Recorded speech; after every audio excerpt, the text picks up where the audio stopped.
From July 15, one trade deal could quietly change how India sells to one of the world's biggest consumer markets. Everything from textiles and seafood to auto parts and medicines will get easier access to the UK. And for over 75,000 Indian professionals, working in Britain is about to become cheaper too. So what exactly changes under the India-UK trade deal? The India-UK Comprehensive Economic and Trade Agreement or CETA comes into force on July 15 along with the Double Contribution Convention, a social security pact. The journey began in 2021 under the Enhanced Trade Partnership and the India-UK Roadmap 2030. After 14 rounds of negotiations, both countries concluded the deal in May 2025, signed CETA in July 2025, followed by the Social Security Agreement in February 2026. Now both have finally become operational. Unlike a traditional free trade agreement, this one goes beyond tariffs.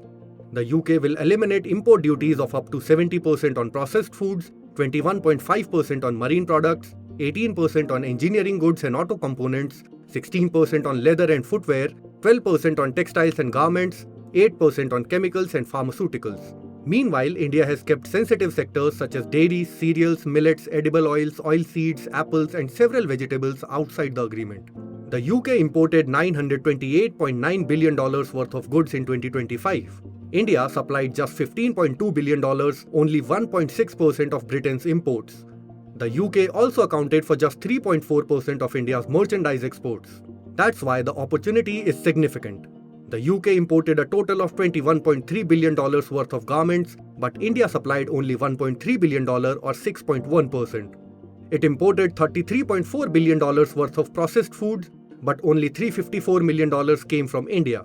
In automobiles, Britain imported $92.2 billion, while India's share was just $325 million or 0.4%. In chemicals, India exported only $908 million to a UK market worth $35.2 billion. Pharmaceuticals stood at $1 billion or 3.2% of UK imports. And engineering goods? $959 million, giving India a market share of around 5.2%.